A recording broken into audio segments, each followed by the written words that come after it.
آیت نمبر 26 کل اے نبی صلی اللہ علیہ وآلہ وسلم فرما دیجئے اللہم مالک الملک کہ اللہ تعالیٰ تمام بادشاہت کے مالک ہیں۔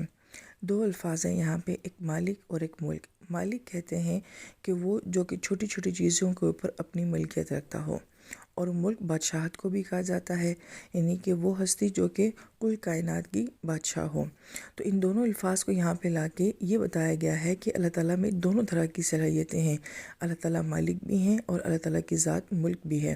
وہ ایک ذرے کی حقیقت کو بھی جانتے ہیں، وہ کل کائنات کے راز کو بھی جانتے ہیں۔ پھر فرماتے ہیں تنزیل الملک ممن تشاء، اور جس کو چاہتے ہیں اللہ تعالیٰ اسے سلطنت کو چھین لیتے ہیں۔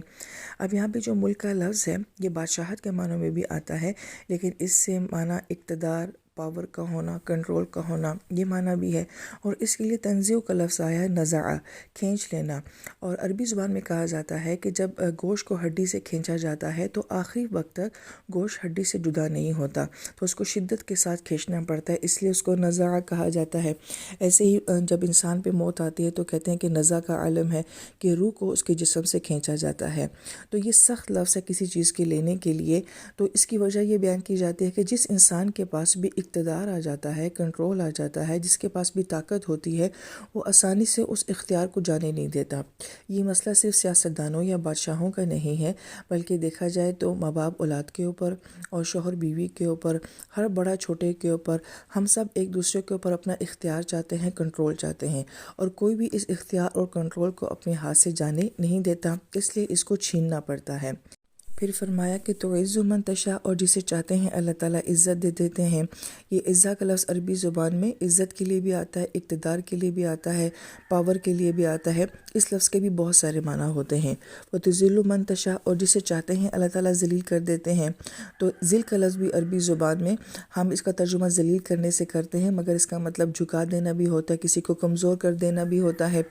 تو ہو سکتا ہے کہ دنیا میں کسی شخص کے پاس اقتدار، حکومت ہو مگر عزت نہ ہو، یہ بھی ممکن ہے کہ عزت ہو مگر اس کے پاس اقتدار یا پاور نہ ہو، اور یہ بھی عین ممکن ہے کہ اللہ تعالیٰ کسی کو یہ دونوں صلاحیتیں دے دیتے ہیں، جیسے کہ ہم یوسف علیہ السلام کو دیکھتے ہیں، سلیمان علیہ السلام کو دیکھتے ہیں۔ لیکن بہت ساری مثالیں ایسے بھی ہیں کہ دنیا کے بہترین لوگ، عزت والے لوگ ہیں، مگر ان کے پاس اقتدار یا پاور نہیں ہوتی ہے، اور بعض اوقات کسی کے پاس اقتدار یا حکومت یا طاقت ہوتی ہے مگر اس کے پاس عزت نہیں ہوتی ہے۔ پھر اس کے بعد اللہ تعالیٰ فرماتے ہیں بیدک الخیر، اور تمام خیر اللہ تعالیٰ کے ہاتھ میں ہے، یعنی کہ کسی کو بادشاہت کا دے دینا، کسی سے لے لینا، کسی کو عزت کا مل جانا، کسی سے عزت کا چھن جانا، اس کے پیچھے بھی اللہ تعالیٰ کی خیر کا معاملہ ہوتا ہے کہ کس کے ساتھ کیا معاملہ ہو رہا ہے۔ جیسے یوسف علیہ السلام کو کنویں میں ڈالا جاتا ہے، الزام لگایا جاتا ہے، مریم علیہ السلام کے اوپر الزام لگایا جاتا ہے، حضرت عائشہ رضی اللہ عنہا کے کردار کے اوپر بات کی جاتی ہے، تو بظاہر دنیا کے لحاظ سے تو ذلت کا معاملہ ہو رہا ہے، لیکن غیب میں یہ سارا معاملہ جو ہے وہ دراصل میں عزت کے معاملے ہوتے ہیں۔ تو کسی کے ساتھ کیا ہو رہا ہے، وہ بظاہر کیا نظر آ رہا ہے، اس کی حقیقت کیا ہے، یہ سارے معاملے اللہ تعالیٰ کے قدرت میں ہوتے ہیں۔